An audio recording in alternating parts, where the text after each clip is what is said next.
Have you ever wanted a single model in your 40k army to make 26 attacks with Thunderhammers, or to be unkillable to a level that God himself could not remove him from the tabletop?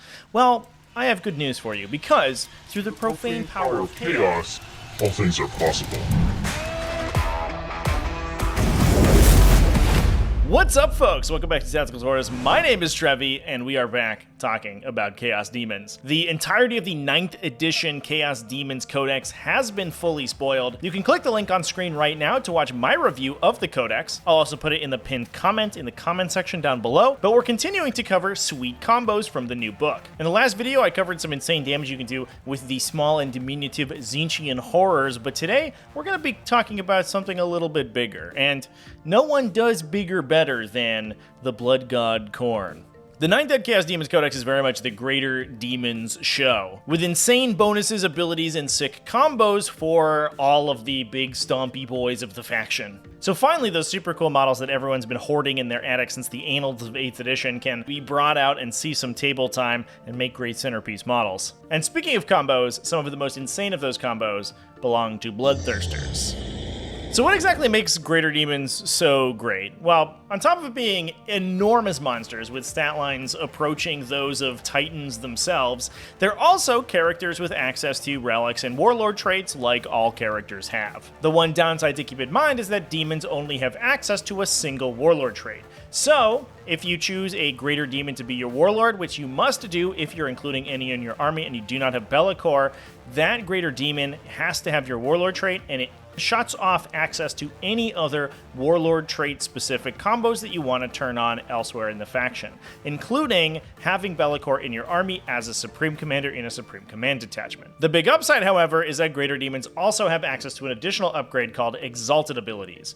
These are chapter command style abilities similar to the Space Marine Codex, where you pay a points premium when constructing your list to add them onto a character. Each one is unique, so you can't have multiple of the same exalted ability in the same list. However, you can have multiple exalted demons, each one of them with a different exalted ability. These provide huge bonuses to the character on top of their relics and warlord traits, and it is here where most of the insane combos we're going to be talking about today come from. So let's take a look at Bloodthirsters and talk about how these relics, warlord traits, and exalted abilities can come together for some truly insane combinations. We're going to start with a build that is very close to the heart of any Khorne player, with maximum damage.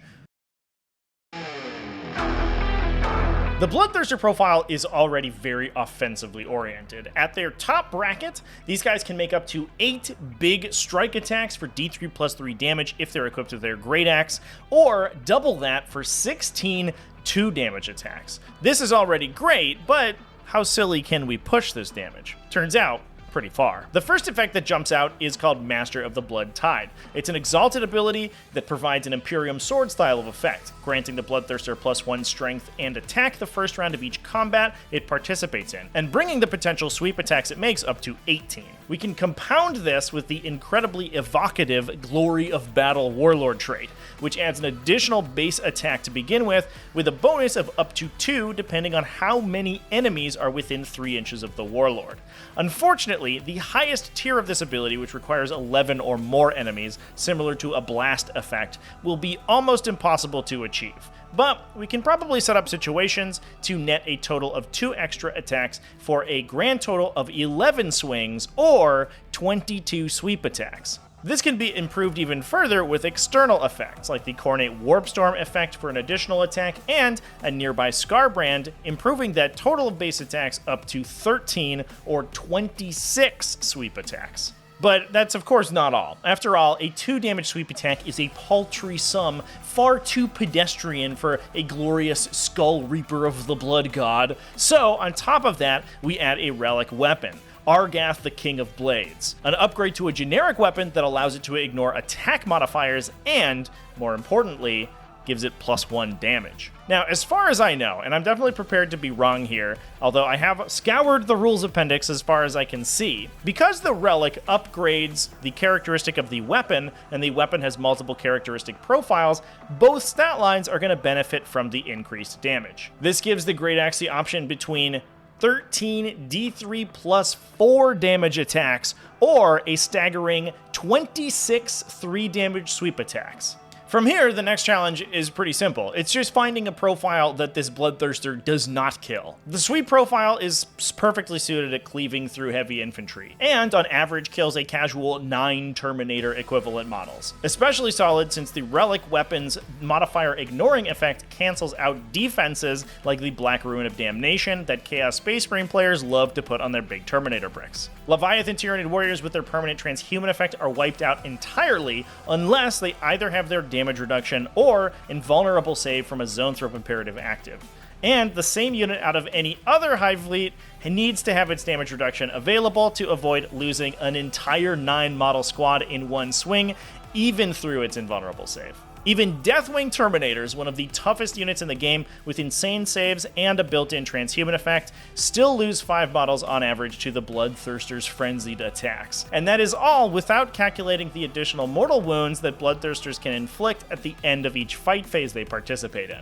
But that's just infantry, and things look even worse for heavily armored targets. A toughness 8 opponent like a knight or even opposing greater demon that's protected by a 4+ invulnerable or demonic stave still takes 25 damage from 12 strings of the axe's profile. I assume that you probably won't trigger the Warlord trait's second tier if you're fighting a knight, since it requires 6 models to be within 3 inches of you, and a knight will take up a lot of real estate, and probably also not have that many other models in the list to trigger that off of. Without the protection of invulnerable save, a T8 opponent suffers a casual 50 damage. No big deal. That's all. Just 50 wounds to a knight equivalent profile. Even stepping it up a notch, a Warhound, Reaver, or Warbringer Nemesis Titan only takes a paltry 41.667 damage. Warlord Titans are lucky that they only suffer 33 damage, a casual 25% of its total health, valued at approximately 1,400 points worth of model in a single attack. That's a lot of damage. But the challenge for Bloodthirsters is truly going to be delivering that damage, because despite the fact that they stand pretty strong at 20 wounds, often at -1 to be hit, with a solid toughness of 8 and a permanent 4+ demonic save, they can't be hit by the obscuring keyword because of that high wounds characteristic, and are going to be a magnet for every single gun in the opposing army. And that's why it's time for the... Fortunately for our thirsty friends, the coolest exalted trait from the last version of the mechanic made the perilous journey from last edition into this one. That being Indomitable Onslaught. This exalted ability grants the Bloodthirster an 8 wound phase cap, allowing him to only take 8 damage during each phase. This is extremely powerful given Bloodthirster's newfound pool of 20 wounds, meaning that it will take at least 3 full phases to kill him outright. And more importantly, after the first phase of damage, he will remain entirely unbracketed, since he can only ever take 8 wounds of damage, and brackets after having received 10. The repercussions of an effect like this are obviously huge, given that the dude isn't hidden by obscuring terrain, he's normally a huge target on turn 1, and being able to eat an entire shooting phase of damage and operate normally on the subsequent turn is a huge deal.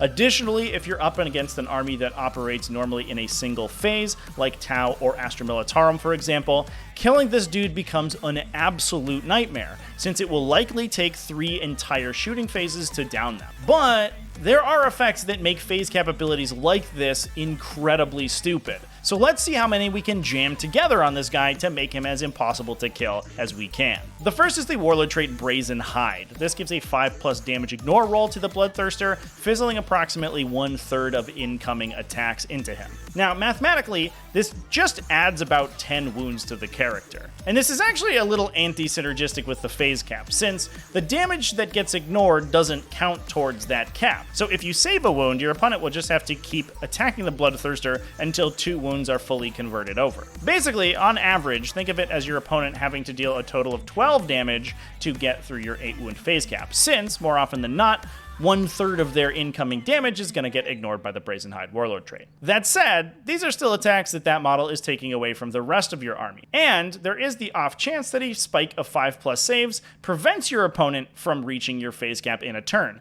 meaning that you may squeak an additional phase of operation out of your Bloodthirster. Surviving those additional phases is basically the ultimate goal of phase cap models, and another good way to accomplish that is healing. While there are some solid defensive relics in the Khornate sub-faction, I think my favorite is the Armor of Scorn that provides the wearer additional survivability against 1 damage attacks, and as well as psychic powers. The coolest, and potentially most game-breaking, is the Blood Drinker Talisman.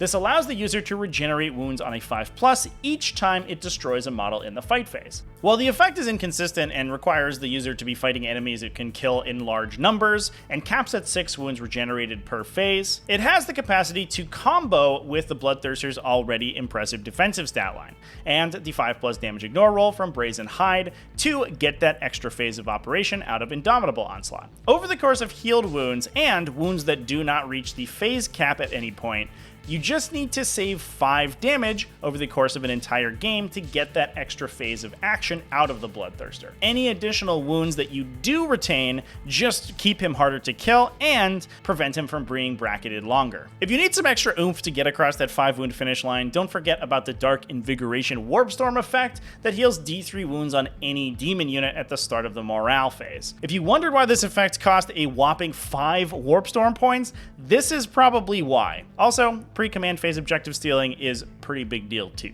So overall, this gives you a ridiculously beefy T8 20 wound body that ignores damage on a 5+, can only suffer 8 wounds per phase, and has multiple ways to regain those lost wounds. While the damage output isn't quite as impressive as the smashy build we considered earlier, a Bloodthirster attacking with 8 to 10 D3 plus 3 damage Great Axe swings or 16 to 22 damage sweep attacks, in addition to the ancillary damage and support effects a Bloodthirster brings along with them, is nothing to shake a stick at. Getting extra rounds of attacking with that big axe is worth all of the expense in my opinion, and why a build like this is going to be extremely competitive in most demon armies. It definitely looks like Greater Demons are back to being the center point of Chaos Demons lists, and I personally am all here for it. Demons like Bloodthirsters have been borderline unplayable for way too long, and this codex putting them front and center with insane, if very straightforward and one-dimensional offensive and defensive stat lines is both thematic for a Khorne character and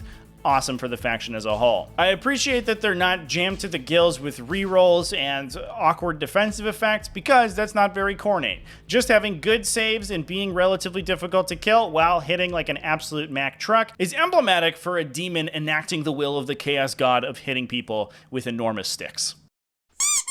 And that's all I have to say about Bloodthirsters. Thanks so much for watching all the way to the end of the video. I hope you enjoyed my coverage of the Codex Chaos Demons so far. I have a couple more videos in the chamber talking about the Codex, so please subscribe and stay tuned for those if you like them. Big thanks as well to everyone who supports the channel either over on Patreon at patreon.com/tacticaltortoise, YouTube channel members that you can join here in the link down below the video, and Twitch subscribers who you can find over at twitch.tv/tacticaltortoisetv. All you people are awesome. I love you. Remember to keep it classy, folks, and have happy wargaming.